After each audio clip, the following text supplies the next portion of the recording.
Hello everyone, welcome to my channel. कैसे हैं आप लोग? आई होप आप लोग अच्छे होंगे और आपकी तैयारी भी खूब जोरों शोरों से चल रही होगी। इस साल तो बिहार में वैकेंसियों की बहार है।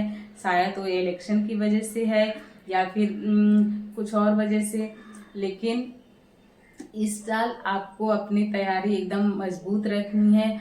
100% फोकस के साथ, 100% अपनी स्ट्रैटेजी प्लान के साथ अपने गोल की ओर बढ़ना है। कंटिन्यूटी बनाए रखना है तैयारी में, जिससे कि आपका जो ये साल स्किप नहीं होना चाहिए। इस साल आपको किसी न किसी पोस्ट पे कहीं ना कहीं सिलेक्शन ले लेना है, नहीं तो शायद इससे इतनी सारी वैकेंसियां एक साथ शायद ही बिहार में देखने को मिलेगी इसके बाद।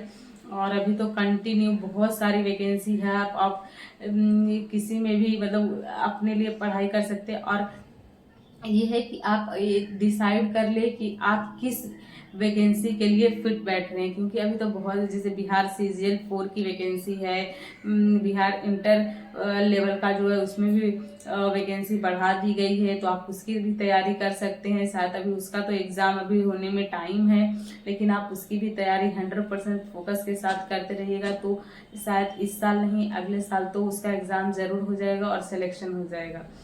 अभी ये शिक्षा पदाधिकारी की भी वैकेंसी आई है। ये बिहार जीविका का भी फॉर्म फिलअप का डेट खत्म हुआ है। आपको अभी तो देखिए वैकेंसी अभी बहुत सारी है। आपको ये डिसाइड करना है कि आप किस वैकेंसी के लिए फिट बैठते हैं या फिर आप किस वैकेंसी को इजिली क्रैक कर पाइएगा। जैसे मेरे लिए पूछिएगा तो मैं तो जैसे बिहार CGL 4 की वैकेंसी है, इसके लिए मैं बिल्कुल भी फिट नहीं हूँ, या फिर मैं उसमें बहुत ज़्यादा मेहनत की ज़रूरत है मुझे। मैं उस जॉब को इजीली नहीं निकाल पाएगी। उसमें मुझे बहुत, जो नॉर्मल स्टूडेंट जितनी मेहनत कर रहे होंगे, एवरेज स्टूडेंट या फिर एक अच्छे स्टूडेंट, उनसे मुझे 4 से 5 गुना ज़्यादा मेहनत करने की ज़रूरत है। तब शायद से मैं उस एग्ज़ाम के लिए एलिजिबल हो पाऊंगी या फिर उस एग्ज़ाम को मैं निकाल सकती हूँ। ये सब आपको पहले पॉइंट नोट कर लेना है कि आपका कौन सा सब्जेक्ट स्ट्रॉन्ग पॉइंट है, कौन सा वीक पॉइंट है, और आपके सब्जेक्ट के अकॉर्डिंग कौन सी वैकेंसी आई हुई है, और आपको 100% उसी वैकेंसी के लिए तैयारी करना है। आप कुछ इसके लिए कुछ उसके लिए या फिर एक साथ सारी वैकेंसियों को देखेंगे तो शायद ही आप फिर से इस साल भी अपने गोल पर पहुंचने से चूक जाइएगा। इसलिए आप 1 दिन 2 दिन टाइम लेकर अपने लिए एक अच्छी स्ट्रैटेजी बना ले कि नहीं, मेरा जैसे मैथ्स बहुत अच्छा है, रीजनिंग बहुत अच्छी है, GK GS मेरा बहुत अच्छा है, तो उसके अकॉर्डिंग कौन सी वैकेंसी है जिसमें कि उसका वेटेज बहुत ज़्यादा है। ये सब आपको एक डिसाइड कर लेना है। इससे क्या होगा कि आपको ये पता भी चल जाएगा कि मुझे इसी सब्जेक्ट में बहुत ज़्यादा मेहनत की ज़रूरत है और इसमें मुझे बहुत ज़्यादा मेहनत की ज़रूरत नहीं है। तो आप उसके अकॉर्डिंग अपने सब्जेक्ट का जो है पढ़ने का टाइम भी डिसाइड कर लीजिए कि नहीं, मैं इसमें से कंटिन्यू 1 घंटा टाइम दूंगा, कंटिन्यू डेली 2 घंटे टाइम दूंगा, तो मेरा ये पोर्शंस कवर हो जाएगा, मुझे इसमें बहुत ज़्यादा टाइम की ज़रूरत नहीं पड़ेगी। ये सब पॉइंट जब आप 1 2 दिन 4 दिन टाइम देके अपने आप को नोट कर लेते हैं, तो शायद आपको उतनी ज्यादा मेहनत करने की जरूरत नहीं पड़ेगी जितना कि आप अभी तक करते आ रहे हैं और अपने सिलेक्शन से दूर हैं। तो सबसे पहले आपको स्मार्ट स्टडी की ओर बढ़ना है। आप डिसाइड कर लीजिए कि मुझे ये इतने घंटे पढ़ना है, मैथ्स को मुझे इतने घंटे देना है, रीजनिंग को इतने घंटे देना है, GK GS साइंस, ये सारे सब्जेक्ट को मुझे इतने इतने घंटे देना है, और इसके लिए मैं इस वैकेंसी को मैं इजिली निकाल पाऊंगा।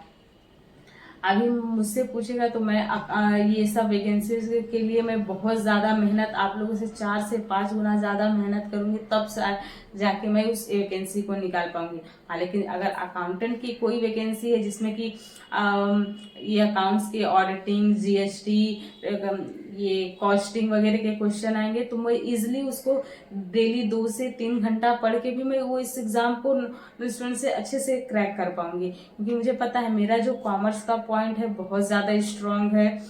उसमें मुझे बहुत ज़्यादा पढ़ने की ज़रूरत नहीं है, या फिर उसको मुझे बेसिक से पढ़ने की ज़रूरत नहीं है।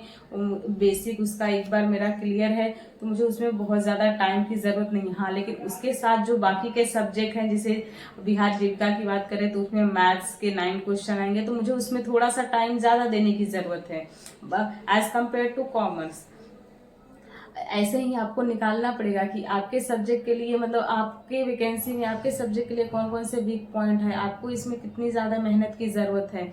ये सब पॉइंट जब आप डिसाइड कर लेती हैं तब आपको टाइम की भी, मतलब टाइम मैनेजमेंट भी हो जाता है, और आप अपने लिए एक अच्छा मतलब प्लान गोल सेट कर सकती हैं। और आपको डेली उस प्लान के अकॉर्डिंग चलना है। इन्हें कि हुआ, मतलब ऐसा हुआ कि हम 3 से 4 दिन कंटिन्यू बैठ के सारे प्लान्स बना लिए हैं कि मुझे इतना पढ़ना है, इतना पढ़ना है, और पता चला कि हम पढ़ ही नहीं रहे हैं। 2 दिन 3 दिन कंटिन्यू किए और चौथे दिन से हम वो कर ही नहीं पा रहे हैं। सोचते हैं कि नहीं, शायद इसको मैं दूसरे दिन कवर कर लूँगा, इसको मैं बाद में कवर कर लूँगा।